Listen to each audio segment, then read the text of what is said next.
Bonjour tout le monde, voilà. Donc je vais faire un petit cours un peu en retard par rapport à la paracha, par rapport à Bereshit, de façon très très générale, puisque Bereshit, d'ailleurs le livre de Bereshit c'est mon livre préféré, il faut le savoir. En tout cas vous n'êtes pas obligé de le savoir mais je vous le dis.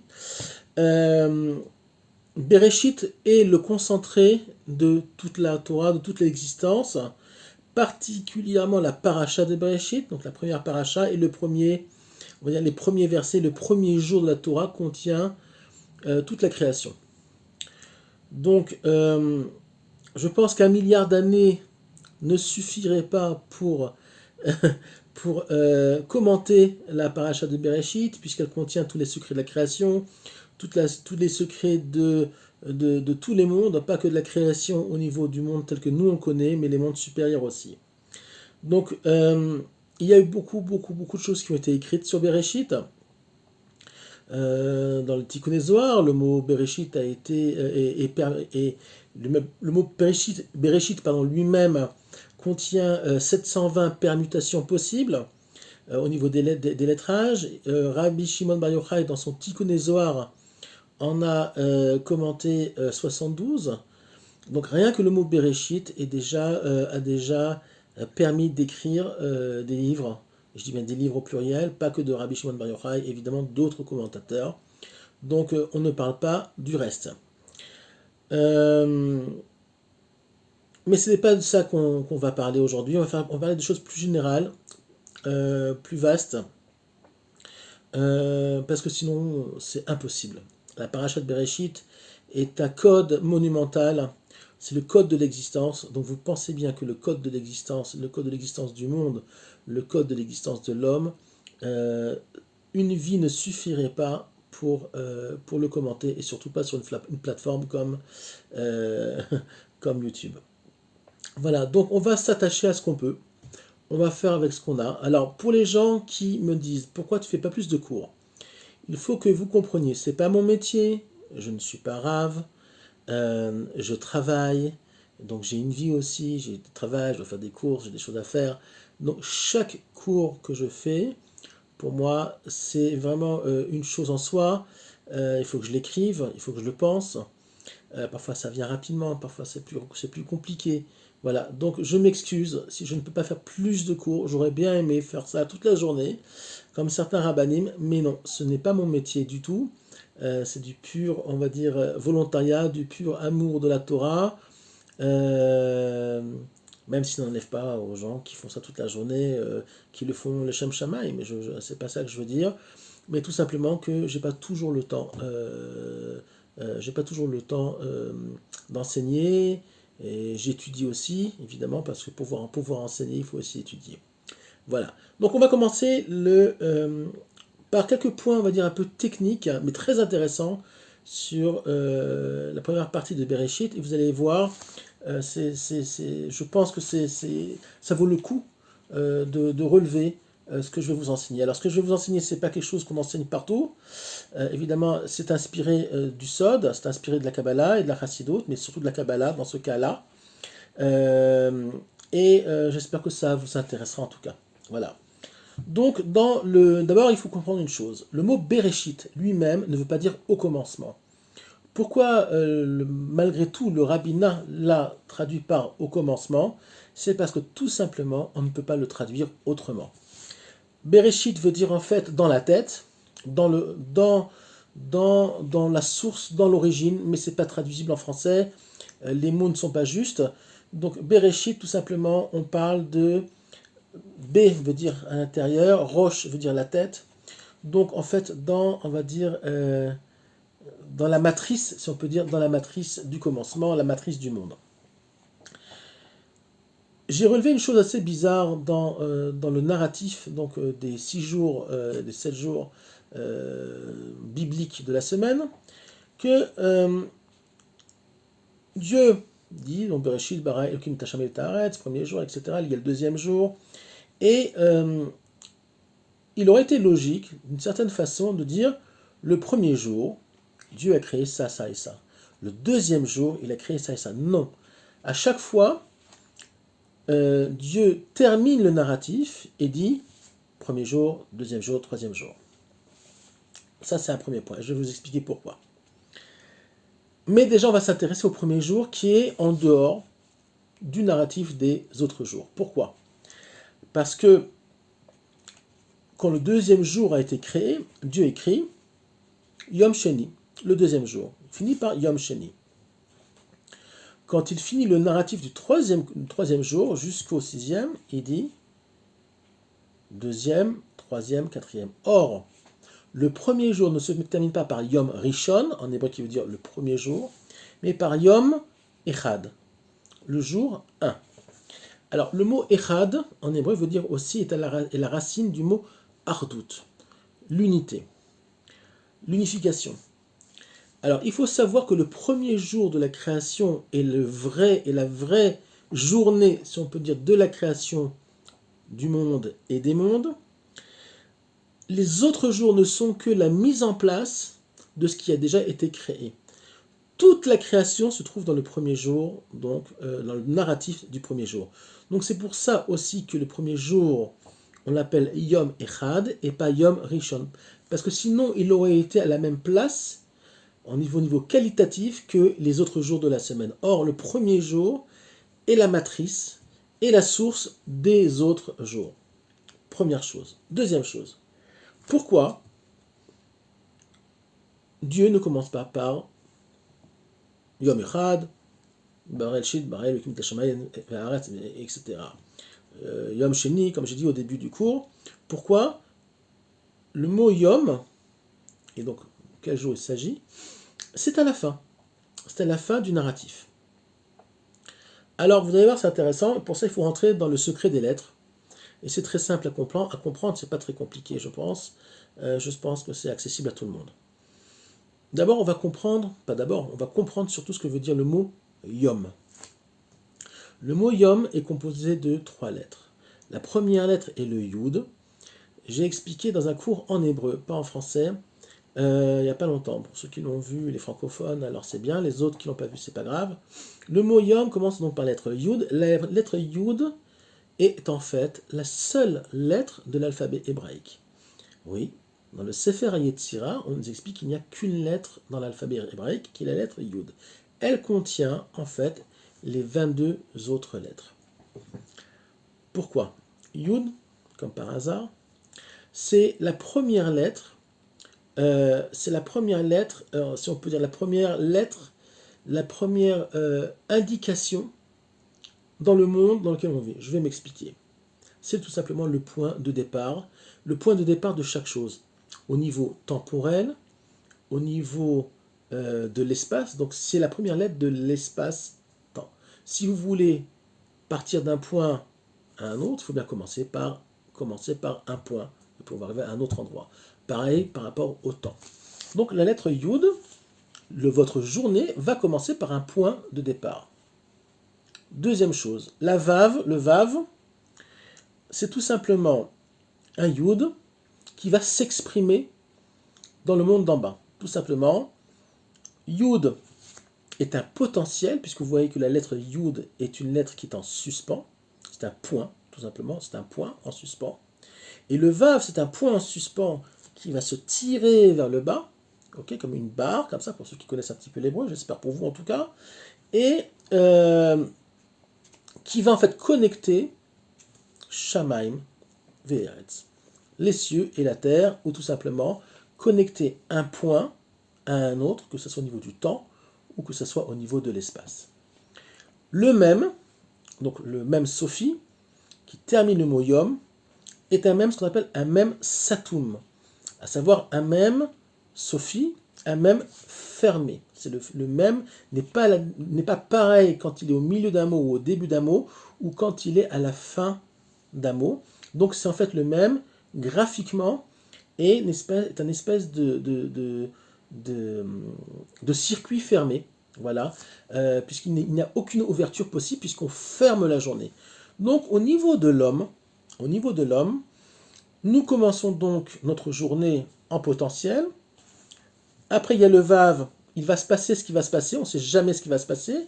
Parfois on prépare une journée et puis finalement il se passe autre chose, des bonnes nouvelles, des moins bonnes nouvelles, ou alors tout simplement des choses qui se passent et qui n'ont pas vraiment rapport avec ce qu'on avait prévu. C'est le charme de la vie, le charme de la journée. Et évidemment, il va se fermer définitivement à la fin de la journée et on va rentrer dans un circuit fermé où le jour sera passé et il y aura eu ce qu'il y aura eu. Mais par contre, au niveau du divin, le jour, puisque dans le narratif de Bereshit, le jour ne commence pas, le mot Yom ne commence pas au début du narratif. On aurait pu dire le Yom Rishon, donc le premier jour, donc il y a un potentiel, il y a une réalisation et il y a une finition. Non, c'est à la fin du narratif qu'on trouve le mot Yom. Pourquoi ? Parce que Dieu n'a pas de surprise. Quand il crée le monde, il le crée en sachant déjà à l'avance ce qu'il y aura. Donc Dieu, le concept de jour Yom, dans le narratif des 6 jours de la création, n'est pas un narratif de « je commence ma journée et on verra comment elle va se passer », mais tout simplement une signature du Créateur par rapport à sa réalisation. Ça, c'est un tout petit premier point de Kabbalah, léger, gentil, par rapport à la création elle-même. Maintenant, on peut se poser une question philosophique, si on peut dire, du pourquoi de la création. Pourquoi Dieu a créé le monde, il a créé l'homme, l'homme étant on va dire, le point central de la réalisation de la création. Est-ce que Dieu a besoin de créer le monde ? Non, Dieu n'a pas besoin. Mais Dieu a éprouvé apparemment un amour fou, puisque Hachem est aussi beaucoup, beaucoup amour, même si parfois on a du mal à le comprendre, et très souvent on a du mal à comprendre son amour pour l'homme et pour la création, mais il a voulu partager tout simplement ce qu'on appelle, nous, l'existence. Avant la création, il n'y avait que lui. Alors, qui il est et comment il est, on ne sait pas. Même dans les livres de Kabbalah les plus élevés, les plus compliqués, on ne sait pas ce que c'est Dieu. Je vous dis à chaque fois dans mes cours, Dieu, on ne sait pas ce que c'est. Mais on sait une chose, c'est que il s'exprime. Donc nous pouvons comprendre Dieu, non pas parce qu'il est, et par ses expressions, comme par exemple les différents noms divins qu'il y a dans le judaïsme. Malheureusement, certains peuples ont confondu la multiplicité des noms divins comme étant des dieux au pluriel. Ils ont pour ça que dans certaines cultures, il y a des dieux au pluriel, il n'y a pas un dieu. Donc Dieu, en fait, il a créé tout simplement ce monde-là par amour, par volonté de partager ce qu'on appelle du bien. Puisque Dieu y a marqué Hachem bara lehetiv. Il a créé pour donner du bien, pour faire du bien. Pourtant, premier frère de l'humanité s'entretue. Caïn va tuer Abel. Mais ça, c'est le problème de l'homme. C'est pas le problème de Dieu, même si évidemment Dieu va intervenir dans la création à chaque fois, mais on voit déjà que l'homme créé, en tout cas les deux premiers enfants créés par Adam et Ève, vont commencer déjà très très mal l'histoire de l'humanité, puisque c'est déjà une Shoah, puisque l'un va détruire pratiquement la moitié de l'univers, puisqu'il va tuer son frère, ils étaient que deux frères qui devaient commencer l'histoire humaine.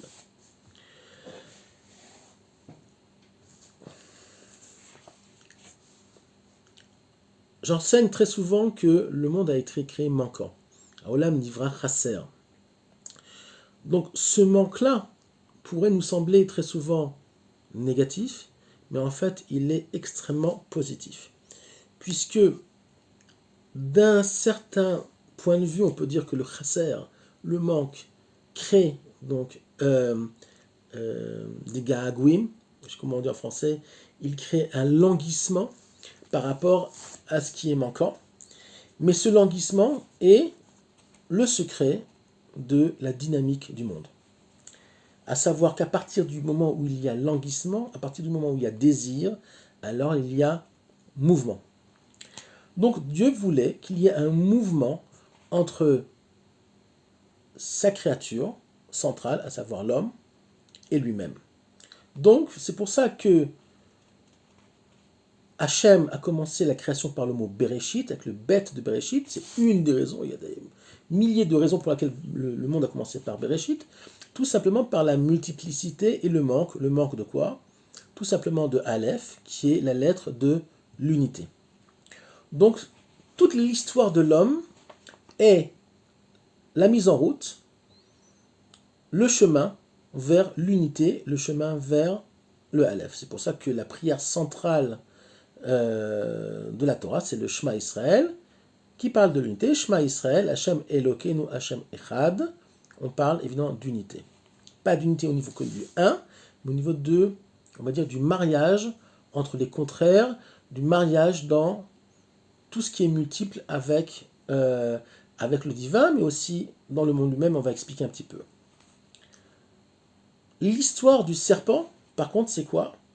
C'est tout simplement une force spirituelle qui va profiter de ce manque pour amener autre chose que l'unité. Bien au contraire, il va utiliser ce manque, non pas pour une recherche vers le divin, mais plutôt, on va dire, une recherche vers quelque chose qui est en dehors du divin, ce qu'on appelle Avodah Zarah.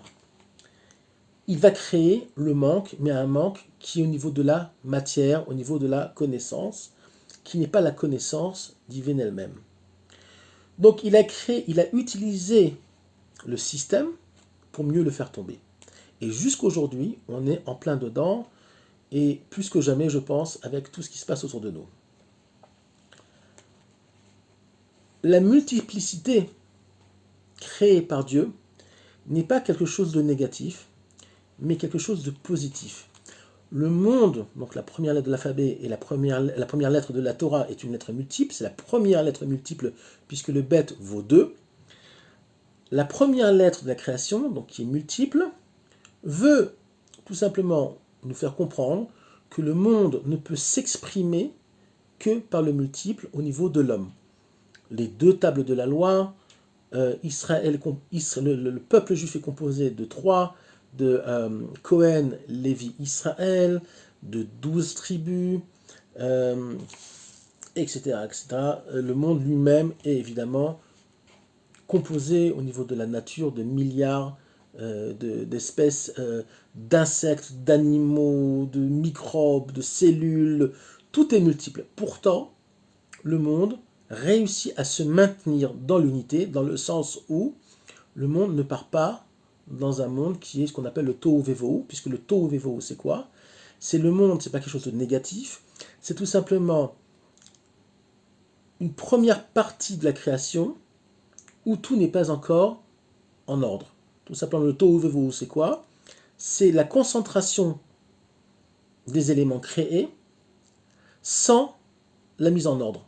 Un exemple très simple, vous déménagez, vous mettez tout dans des cartons, vous arrivez dans le nouvel appartement, les cartons sont tous, on va dire, dans le salon. Mais tout est encore dans le carton. Les choses n'ont pas encore été mises en place. Le monde du Tohu, c'est ça. C'est tous vos objets sont dans des cartons, d'accord? Mais les choses ne sont encore pas mises en place. Donc le monde du Tohu Vevohu, c'est pas quelque chose de négatif, c'est tout simplement un monde où il y a beaucoup de choses, il y a beaucoup de oroth, okay, il y a beaucoup de lumière, il y a beaucoup d'énergie, mais il n'y a pas encore les réceptacles pour les accueillir. Il n'y a pas encore de bibliothèque pour accueillir vos livres. Donc c'est ça le Tohu Vevohu.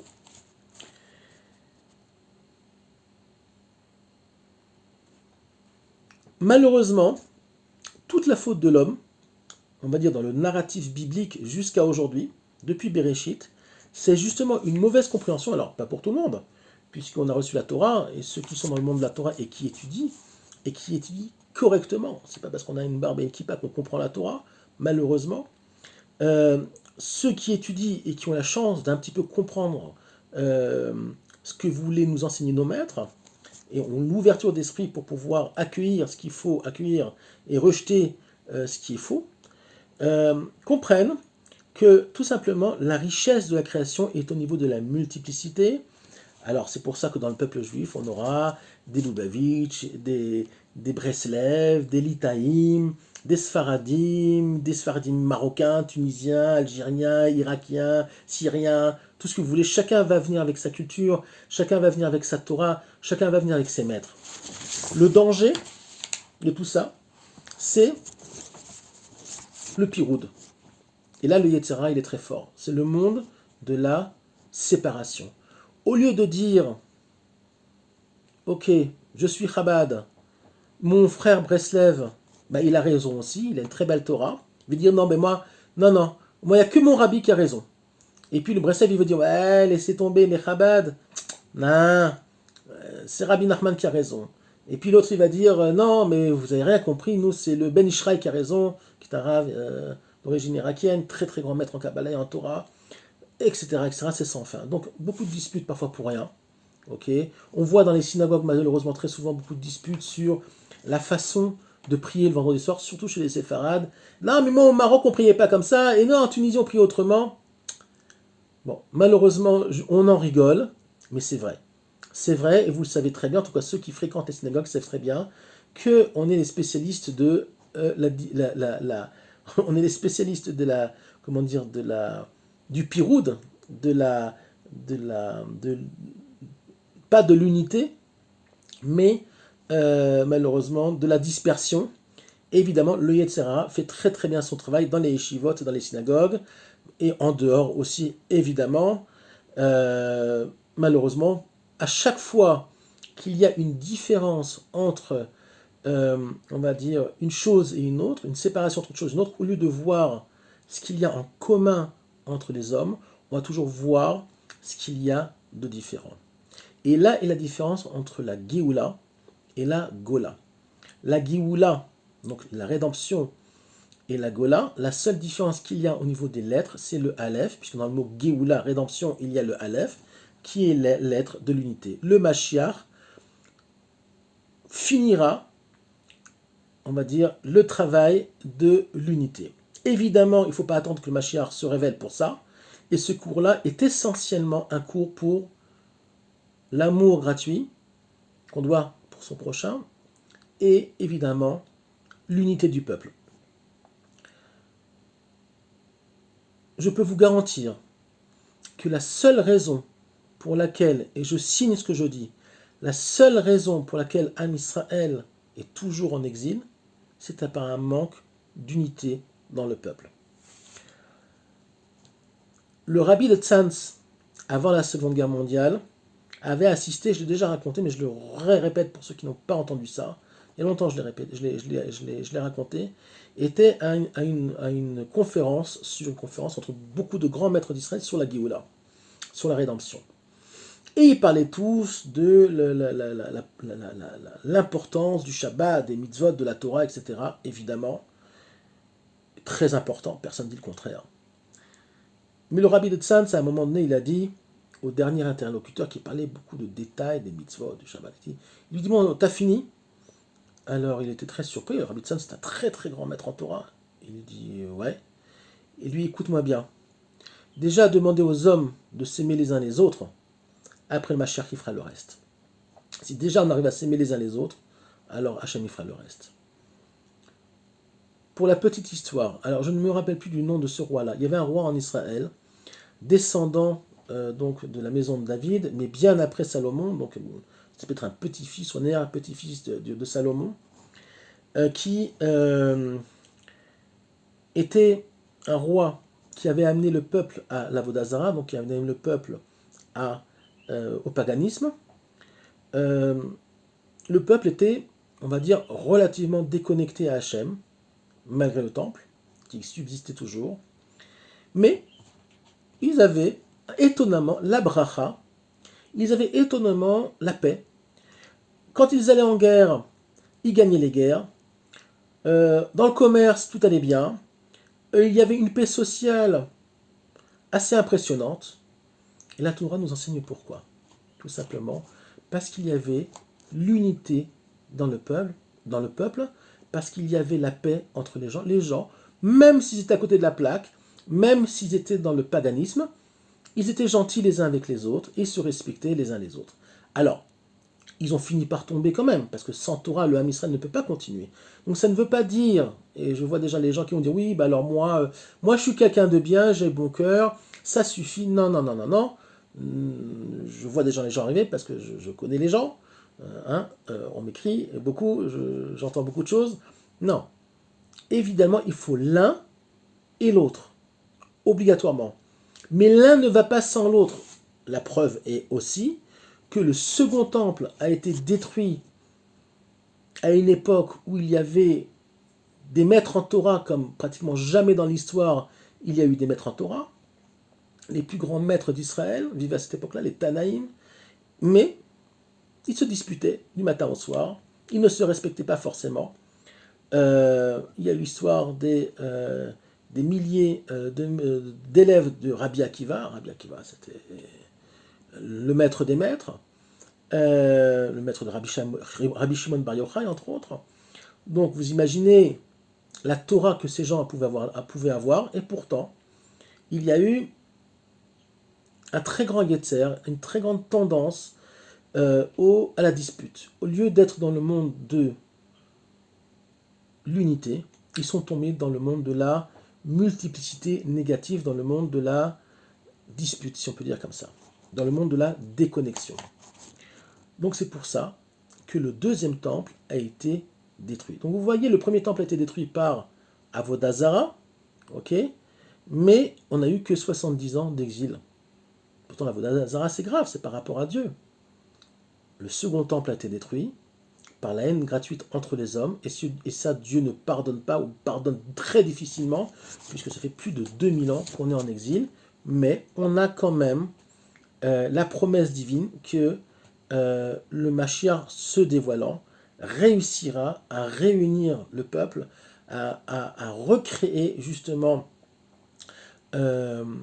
l'union entre les hommes, l'union entre les hommes et les femmes, qui est très problématique en ce moment. Il y a énormément de divorces, on le sait depuis très longtemps, puisque la société occidentale nous a fait croire que les hommes et les femmes étaient deux créatures distinctes.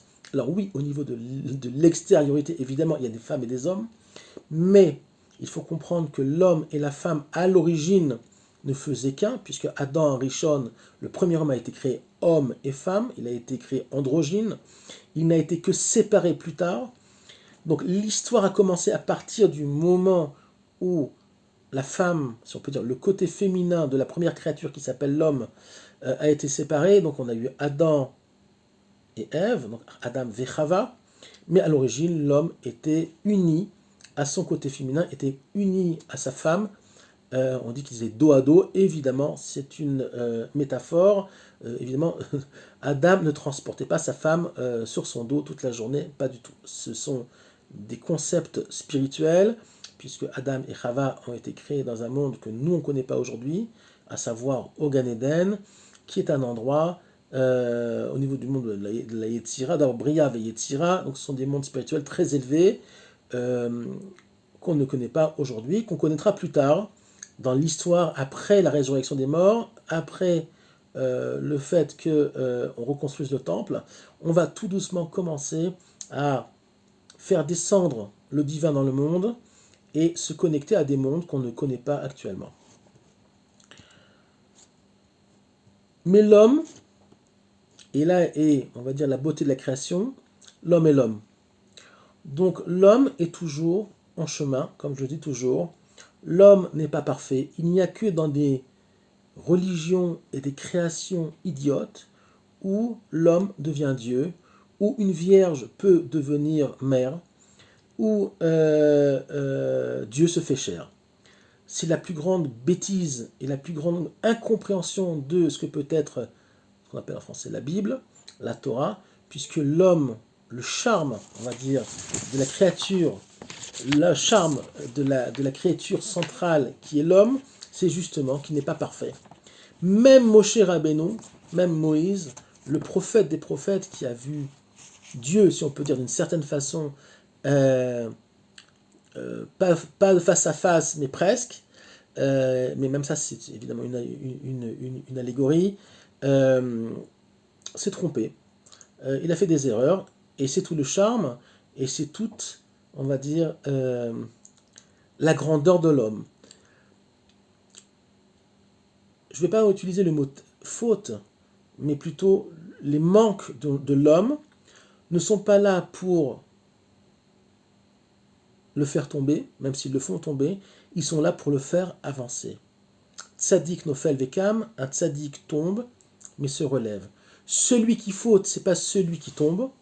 Celui qui faute, c'est celui qui se relève à chaque fois après avoir été tombé, puisque le propre de l'homme, c'est d'avancer, trébucher, se ramasser comme on dit, mais surtout se relever. Le Baal Shem Tov insiste énormément sur le fait que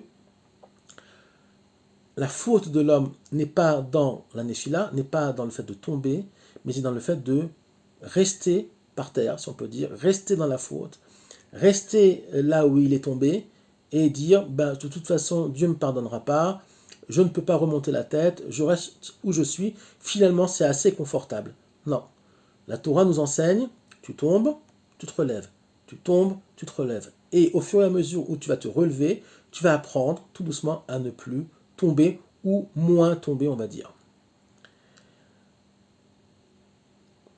Pour finir ce petit cours, que je pense être très important, il faut comprendre l'unité il faut comprendre, on va dire, l'unité, la volonté d'unité qu'a Hachem par rapport à la création. Nous attendons actuellement le troisième temple, donc le Misbéach, l'autel, où on pourra refaire les sacrifices. Alors, enfin, sacrifice, c'est pas forcément sacrifices animaux, comme dit le Rambam. Peut-être que ce sera que des sacrifices, on peut dire des sacrifices, on n'appelle pas des corbanotes. Du mot korban, ça veut dire karov en hébreu, qui veut dire un rapprochement avec le divin, qui apparemment, d'après l'idée de Maïmonide, donc du Rambam, ne seront que, on va dire, des corbanotes végétales. Mais c'est une idée, on verra bien quand le troisième temple, si Dieu veut, ce mois-ci, bientôt au mois de Rejvan, sera reconstruit. Donc le Misbéach, qu'on appelle l'autel, est la même gematria que Anu. Anu en hébreu, c'est une forme de dire nous, anachno. Donc on voit bien que le troisième temple ne pourra être reconstruit que si il y a une unité, il y a un anachno, il y a un anu, il y a un nous tous ensemble pour pouvoir le reconstruire. Alors quand je dis nous tous ensemble, c'est tout simplement retrouver l'unité perdue dans le peuple et dans la Torah.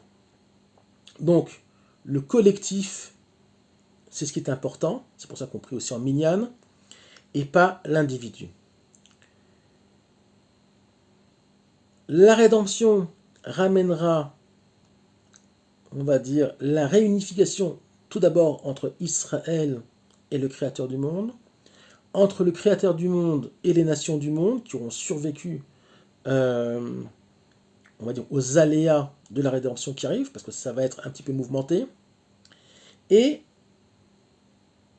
grâce, on va dire, à la réunification des forces, réunification des parties d'Israël, réunification de l'homme et la femme, des différentes opinions qu'il y a dans le peuple juif, aussi bien dans le monde de la Torah que dans le monde qui n'est pas dans de la Torah. Grâce à ça, on va pouvoir enfin on va pouvoir enfin commencer l'histoire de l'homme. Nous sommes encore des hommes préhistoriques, même si on a des portables, même si on envoie des fusées dans le ciel, nous sommes encore des hommes préhistoriques. Pourquoi ? Tout simplement parce qu'on est encore obligé d'avoir des polices, des tribunaux, pour nous donner des coups de bâton quand on ne fait pas les choses comme il faut. L'homme moderne, l'homme évolué, est un homme qui n'a pas besoin qu'il y ait une police, qui n'a pas besoin qu'il y ait de tribunaux. Même si au début, il y aura, dans la reconstruction avec le temple, le Sanhédrin, il y aura le Mashiach qui sera là pour unir le peuple, puisque c'est un roi, c'est pas un rebbe, c'est un roi Mashiach, même si ça peut être éventuellement un rebbe qui se dévoile comme Mashiach, mais pas forcément. Le Mashiach est un homme qui va réunir le peuple. il y a une très très belle idée dans la Chassidut qui dit, dans un livre qui s'appelle Ressis et Laila, c'est un des plus grands, je ne me rappelle plus le nom, c'est un des élèves du Baal Shem Tov, c'est le rabbi de, je ne sais plus, qui a écrit Ressis et Laila, j'ai le livre, je n'ai pas perdu du temps maintenant à le chercher, qui dit que quand on prie dans la tefila de Shmona Esrei, les Kabetz et Kol Nitre Amo Israël, il va réunir donc toutes les parties d'Israël qui sont éparpillées dans le monde. Ce n'est pas que les 12 tribus perdues, mais c'est aussi les 5 parties de l'âme qui, pour le moment, sont aussi en exil. Il va réunir donc le Nefesh, le Ruach, Neshama, Chaya et Yechida. Il va réunir donc ces 5 parties d'âme qui sont pour le moment dispersées. Et qui créent justement, le fait qu'elles soient dispersées, elles sont la source, la dispersion est la source justement, on va dire, du manque d'union qu'il y a dans la création, les manques d'union qu'il y a entre les hommes, de façon générale, et entre l'homme et la femme en particulier. Alors vous allez me dire, c'est impossible. Vu comment on voit le monde dans lequel on vit, il y a des gens qui ne sont même pas au courant que la Géoula est en route, que la rédemption est en route. Il y a des gens qui ne sont même pas au courant de tout ce que je vous raconte, qui n'ont aucune conscience de la Torah, aucune conscience du monde dans lequel ils vivent, aussi bien dans le peuple juif que chez les non-juifs. Alors vous allez me dire, mais comment c'est possible tout ça? Eh bien, je vais vous dire, la clé, le secret. Alors c'est un secret qui est un peu dur, parce que ça va faire mal, c'est Anna Bekoar, la prière Anna Bekoar, Gedulat Yemincha Tatir Tserura. À un moment donné, Hachem va amener au monde la rédemption par force. Le monde va être obligé, on va dire, comme un enfant qui fait que des bêtises, Hachem va le remettre sur le droit chemin avec des coups, okay, des coups sur la tête, des coups sur les fesses. Sauf que quand Hachem lui donne des coups, c'est des grands coups, puisque c'est sa création, c'est son monde, ok. Nous ne sommes que des invités dans ce monde-là. Comme on dit dans la prière de Rosh Hashanah, Anachnu ketzel over, on n'est que des ombres qui passent. Donc il ne faut jamais oublier que quand vous jetez un papier par terre, vous salissez le monde créé par le Créateur, vous salissez le Créateur lui-même. Quand vous crachez par terre pour rien, sauf si vous êtes en train de vous étouffer, vous crachez sur la création. Donc le devoir d'un homme, et d'un juif en particulier, c'est de respecter aussi l'écologie et le monde tel qu'il a été créé, ne pas cueillir des fleurs pour rien, même si on peut cueillir des fleurs, ce n'est pas une avéra, mais il faut réfléchir à 3 fois avant de déraciner un arbre, il y a des halachot pour ça. Cueillir une fleur pour rien, ce sont aussi, on va dire, des créations vivantes. À partir du moment où c'est végétal, il n'y a que le minéral qui n'est pas vivant, et encore, il y a une vitalité même dans le minéral qui est très faible mais qui existe. Mais à partir du moment où on touche au végétal et à l'animal, nous avons le plus grand respect à avoir pour la création du maître du monde. Donc, et puis je ne parle même pas de la relation entre les hommes les uns les autres. Donc, tout simplement, Hachem, à un moment donné de l'histoire, et on y est, apparemment, c'est très, très, très, très, très proche, va, si on peut dire, taper du poing sur la table et va remettre son monde en place. Et nous n'aurons pas le choix que de nous unir, de nous rassembler les uns et les autres pour s'aider. Sinon, on ne pourra pas passer le cap qu'il y a à franchir. Une des clés pour pouvoir passer ce cap-là, évidemment, c'est la tfila, le Shema Israël, puisque c'est la tfila de l'unité. C'est l'étude de la Torah, qui nous permet d'être connectés à la seule source réelle, qui est le Créateur de l'univers, et aussi de faire la paix dans les familles, la paix entre les parents et les enfants, la paix entre les hommes et les femmes. Nous n'avons pas le temps de se disputer, nous n'avons pas le temps pour le piroud, on n'a pas le temps pour être dans un monde de séparation. Alors, si quelqu'un se braque sur vous, alors que même si vous avez raison, et cherche la dispute, ce n'est que plus à votre honneur de baisser la tête et de le laisser se disputer tout seul avec les murs. ne rentrez pas, surtout pas en ce moment, dans des disputes inutiles. Voilà, je ne vous dis pas vous, de vous effacer, mais il y a une façon de faire, plus diplomatique si on peut, et si la diplomatie ne marche pas, alors on laisse les gens crier, et après on revient à la charge, avec des mots, on va dire, plus construits et moins agressifs. En tout cas, c'est comme ça qu'un homme, un vrai, doit se comporter dans ce monde-là.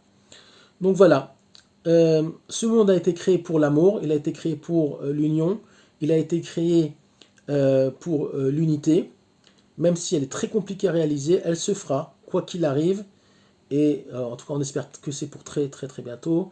Je vous souhaite une bonne semaine.